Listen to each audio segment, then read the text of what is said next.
A heart attack is a silent killer. And we as fathers, sometimes we are dying slowly and quietly because we're allowing the system and other things to overtake us.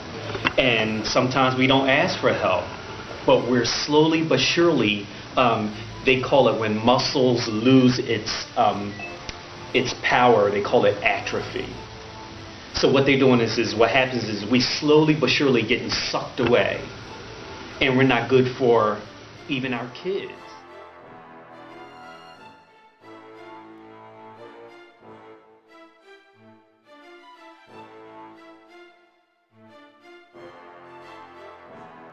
I was born to be a father. That's my calling in life, is to be a father. Like, my goal is to be dad of the year. Like, you know, not to anybody else, but to my children. I want them, and when they, you know, I want them to feel like, you know, you're the best dad ever. Like, that's my aim.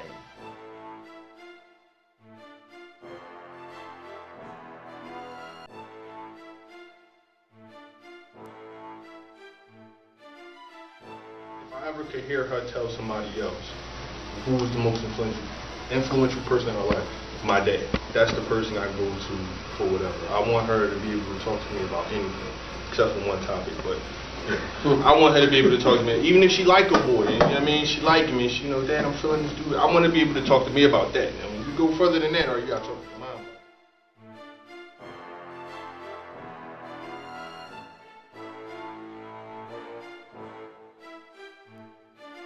What has been the most difficult area of fatherhood is just being on one accord with her mother. Like, you know, her mother acts out of spite. She has my daughter more than I do, so it's kind of like she has time to work on her brain.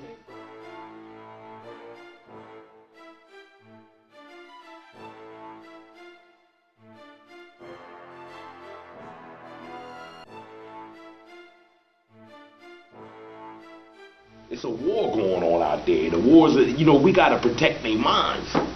We got to constantly, you know, counter everything that's coming in.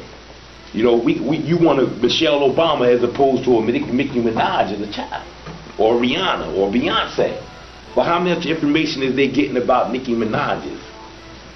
I mean, or Beyonce and Rihanna's, as opposed to someone like Michelle Obama who could be a true role model.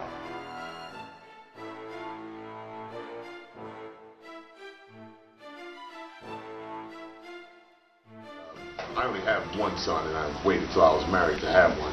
But it's when I see him, and he smiles, and he says, "Daddy," and gives me a big leg hug. That does it right there.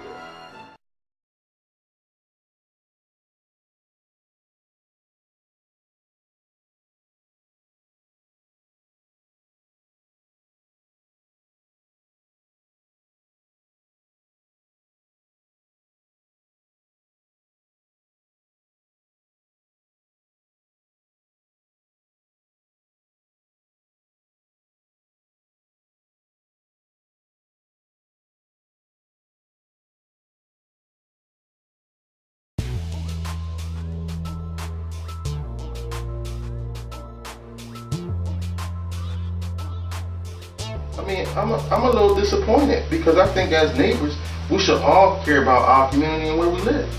You know, if we looking out for each other, then we making it better for each other. That is a reflection of what we lacked to give those young people to make them better human beings. Now the problem is that we don't want to accept that. But black people have been lulled to sleep to believe that you'll get yours once you're dead. So our emphasis is on spirituality, our emphasis is on religion, our emphasis is on getting right with our Creator, while here on earth now, we are suffering.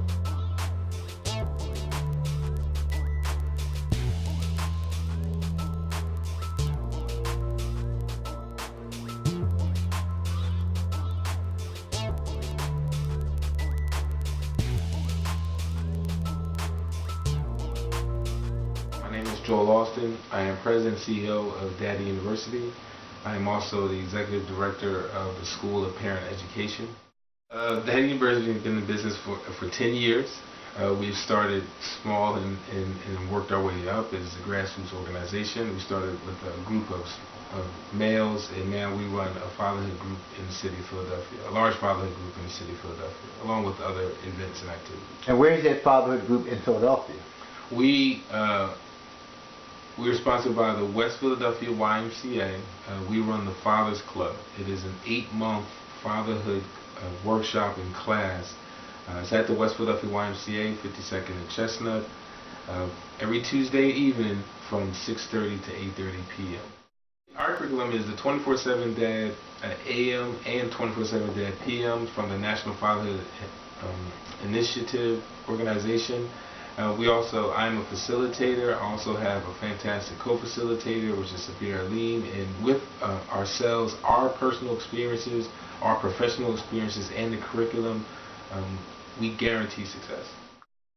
Some of the changes that I've seen that the curriculum has assisted with, and also I have to say it is a combination of the curriculum and the facilitators bringing about a safe zone and a safe space that have giving us change in communication with the child's mother, giving us change of video, and we have testimony all the time from the dads that are in the group about how they feel differently, how they look at parenting differently, giving us their completely understand their roles, the roles that they play, their importance in their child's life, how they were once willing to give up and now they're willing to stay in even when court is involved in issues. It is, I would have to say, the evidence that we see is the changes in lifestyles and changing in parenting styles. What would you say have been some of the most challenging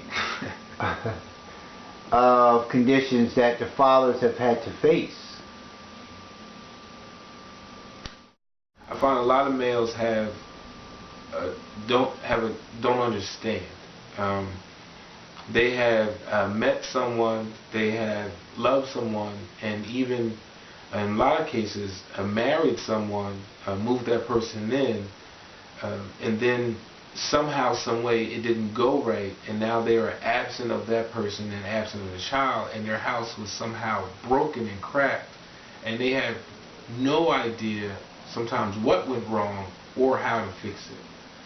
That is a strong condition, and now we have to start doing the mending, which is the co-parenting, and realizing that maybe I had a part in that, and realizing also how to fix it. What are some of the other venues that you utilize? We utilize the National Fatherhood Conference. The National Fatherhood Conference is a one-day event. It is 5 different topics, almost usually 10 to 16 classes. It is a 100% free event.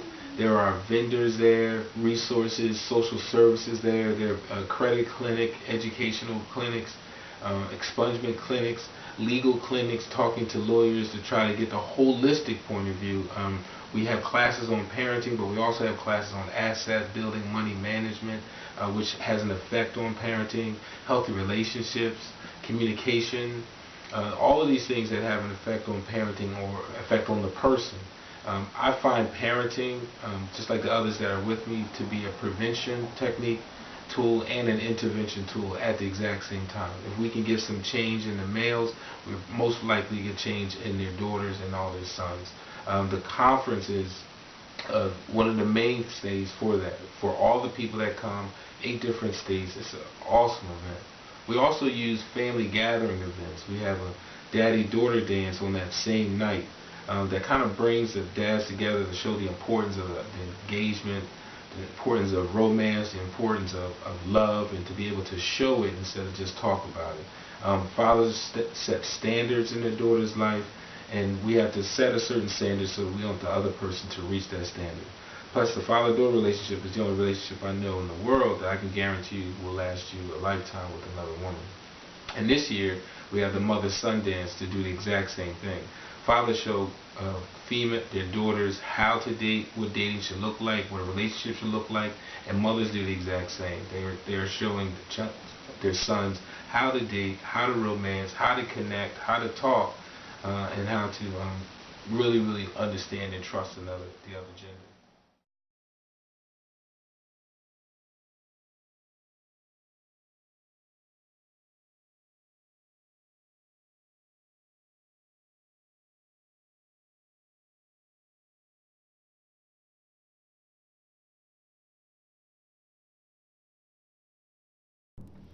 Hi, my name is Sabir Alim, and I'm the host of The Wise View.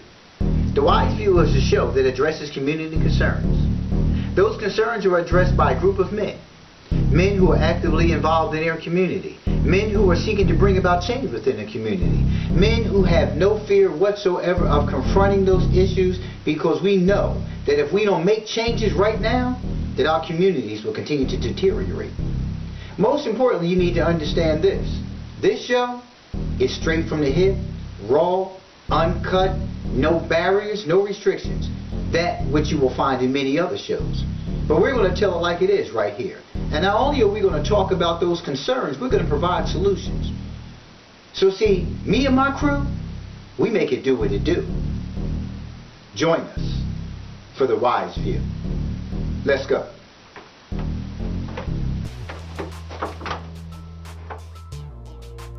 Listen, but I'm saying, we sit here and we talk in terms of the change that has taken place. But we were a part of that change. We were an intricate part of why things are not the same way they used to be. We know they're different. We know the things that work. We know the things that were successful. We know the things that were very significant to community building. We stopped doing those things. And it always begins with us answering that question to ourselves. Why did we stop doing that? Why did we stop allowing our child to go over Miss Mary's house? You know, because we always had a Miss Mary on the block. We know where my son is. Go over Miss Mary's house. Because they all sitting there in front of the TV at Miss Mary's house. They said where they all were. Somewhere along the line, we stopped allowing those kinds of things to happen. And then we can look at all the reasons. Well, we started getting these pedophiles. And this. We always had pedophiles. We always had crime. Yeah. We always had heroin. We always had crack. We always had all of that. Listen, Miss Mary was a damn drunk, but Miss Mary made sure all the kids ate. She made sure they were safe. She made sure that if anything went wrong, that she checked and brought her drunk ass with your child to your door, and you took care of it. It didn't even matter. But now we have a society that has changed their entire outlook based on propaganda. The propaganda now, we have fallen prey to it.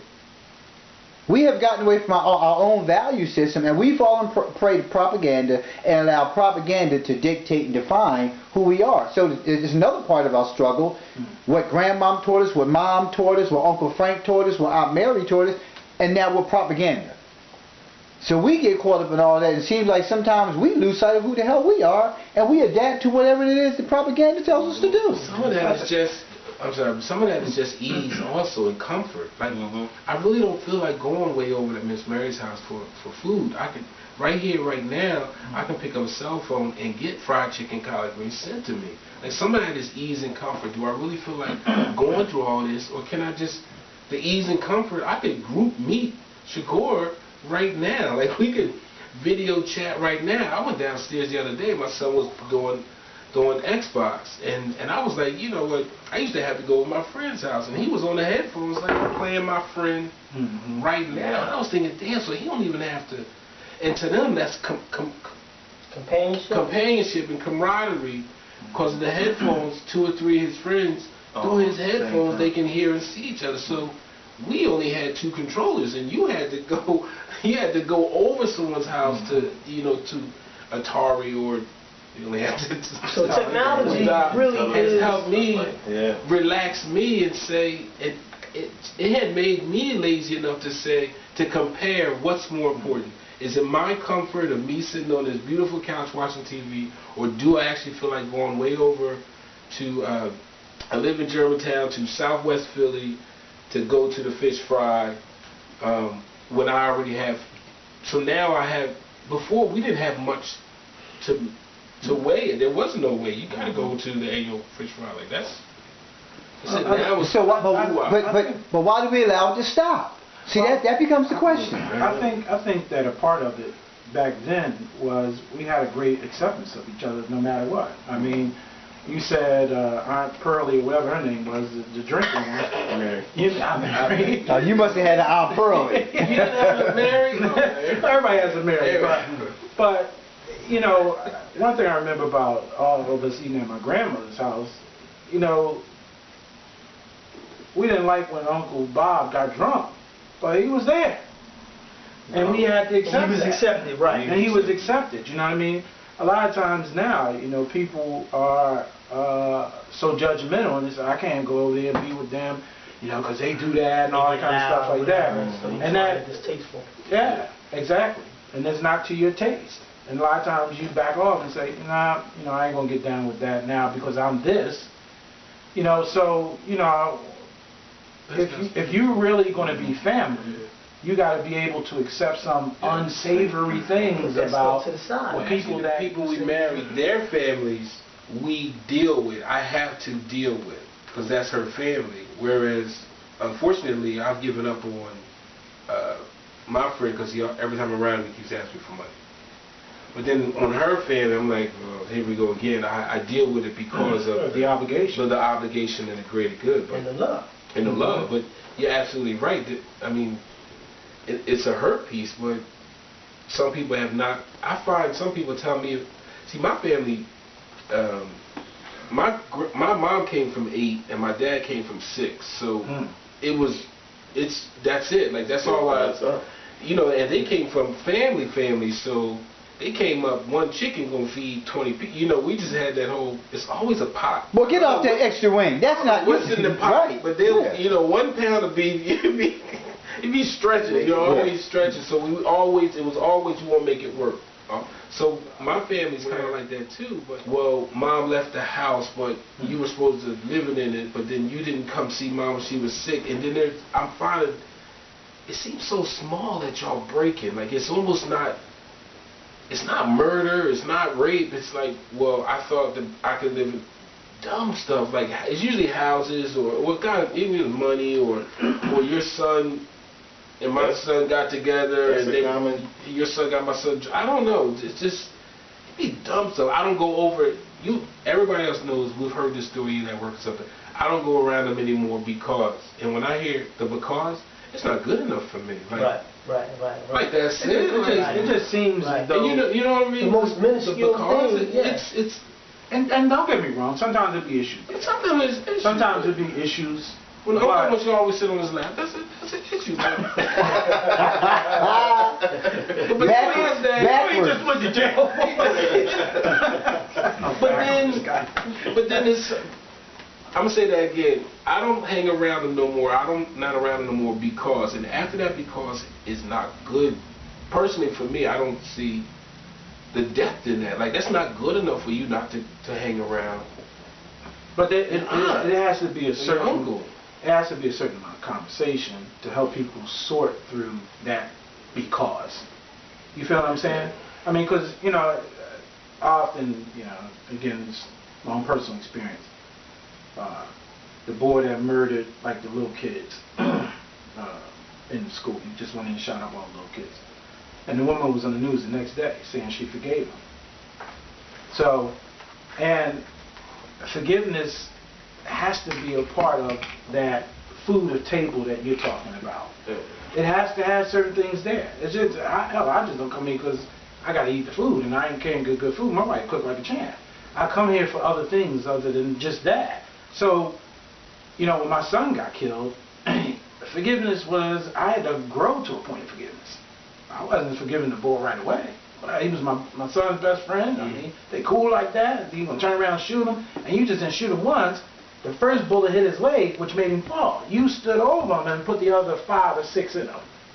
So one of the things that has taught me about, you know, certain disagreements I've had with certain relatives that I might have said that I don't feel like them today. I'm having a great day. I don't feel like that energy. You know what I mean? You know how she can get. She can start talking to you like you're a donkey up in this camp. You know what I mean? I've had to forgive a lot of that and said, if you can forgive people on a major scale like that, because I often say to Shankin, and they know, the boy that molested me came into my classroom. Joe, Not to visit as a student. I'm talking about the boy that touched me, violated me when I was young. Came, sat down, said, okay, I'm here to learn. I'm like, who? Not this joker here. You gotta go. And then I'm about to tell my students, because I know once I tell them that, they're gonna murder you. Right. You know what I'm saying? Right. It's all in my head. You know what I'm saying? But I got two choices: go to the bathroom, or just collapse on the spot. And I went to the bathroom, and I swear it's that voice she was talking about. The first thing that came to my head is that you've done things to people that you needed forgiveness for. I swear it came to my head. You've done things to people that you needed forgiveness for. Try to forgive this boy here. And I went back, and he my cousin. So he my family. So I hugged him, and it ain't all happened in that one moment of hug, but I at least like a person that thinks that those things are going to occur, and this is why people are separating. It's because they're making decisions about other people's lives and their judgments about it, that they say, I don't want to deal with that, I don't want to be around it. No matter how small it is or how large it is. But here's the question, because this goes back to, again, I'm always going to go back to education, because it's a matter of an educated mind. If we take somebody to Webster's and define family, and we lived according to what that definition was or is, life would be much different. We begin to define so many different things by what we conceive in our own minds that we don't even understand the definition of what family is. And then it's not until a funeral or some tragic event where everybody gathers around and then you realize, oh, this is the same definition I saw in Webster's. This is family. See, and we keep getting away from defined terms. Because go back to, we talking about the Quran, we talking about the Bible, we talking about Christianity and Islam and all that stuff earlier. Defined terms, things that are clearly defined. We don't have a clear definition of family. To a lot of our kids, because their definition is my homie Boo Boo and the crew, they got my back on the street. Y'all ain't got my back. Y'all talk all this good Gucci stuff, but when it come down to it, y'all judge me. They don't judge me. Without question. Without question, that happens? I don't know. I think when you define family, you're talking about the relatability of each of us. How we relate. We relate through my Uncle Tom and my aunt had me, and that's my cousin, and that's my brother's brother. Our family. I think you're talking about how we're supposed to act as a group, or you talk about what is our culture supposed to be. Those things do define. Like if I think of my family's culture, I could probably imagine something that looks like an orange. When he's looking at his, he's thinking of a grape. He's looking at his, thinking of a banana. Like those, but it should be fruit. The fruit is we are related. Bloodline, chromosome, DNA. We have same glasses, prescription. My son wears is the exact same prescription my cousin wears, which is odd, but we're related. But how we interact, like I said, my thing is dinner. We had to eat dinner at the same table. I'm telling you, it's kind of like him. Like we can fuss, fight. I can call you all the names in the book. It was like a dog goes off. Okay, dinner's ready. Hey, how you doing? And then right after that ding ding, you go right. You can go brawl later. People that you're talking about, as far as his friends on the street, they don't hold him accountable for anything. Your family's going to hold you accountable. So if you're being held accountable for something, these people who are the real people who care about you. Yeah. Well, but there is some level of accountability on the street. There's some accountability on the street. We know that's some to the family. That means you need to do this, you need to do that, because if you don't do this, you're not a part of the family. If you walk in my classroom and you ask the majority of the men there about their family life, they are going to say that there ain't nothing to invite you to. I'm just being honest with you. They're going to say, my man, what you just said, that don't get down with my people there. So sometimes, again, the ideal state to be in is what we're talking about. What we want to lead people to, what we want people to have is that healthiness, that togetherness. We know it builds stuff. We know it sustains things. And we know that's the ideal state that we need to be in. However, though, that's not a lot of people's condition. It is without question it is not. This is why I'm in the work that I'm in. Because a lot of people do not live like that. I ask students, this often happens. A dude changes his framework up here and then here in my classroom, and then goes home and starts having major problems. Absolutely. Starts having major problems. He be like, Shaq, listen, Because they change it. And I'm a good dude now, Changing. and she telling me, get out of here with all that nonsense. Well, but that's the same thing happened when I stopped using. When I got clean, and I stopped accepting certain things, and stopped allowing certain things to happen, and I'm going to my meeting, I ain't got time for none of this. Wait a minute, you were happier when I was that other dude? You get resistance. I was right. I was in the basement, and you was cool with that. But there's something wrong with that. But I think what happens is because there is a leadership role that takes place when you clean yourself up. A lot of women are not ready for that. They're not ready to, follow us as we lead. Well, that's one of the matriarchal. That's one of the challenges. I got dads that, like you said, I ain't really got time for kids and stuff like that. They come to class, we're talking to them, this, that, and that. Next thing you know, they changing diapers, they all in it. And they're like, I know this was what it was. Well, I want to go to court because I want to get some time with my son. Well, why you want time now? Like, why you want to spend time on that? Well, it's the right thing. It's a horrible word. Like, it's really it's really a bad Even word. positive change. It's really, to some people, that's just, like, everything's going right. Why don't you just leave it? I mean, Harry Tubman tried to get a lot of slaves. They were like, listen, where you ain't going? Well, I'm good. I got the shed out back. I only get whipped twice. You know what I mean? It used to be I'm 4 alive. times. So let me. So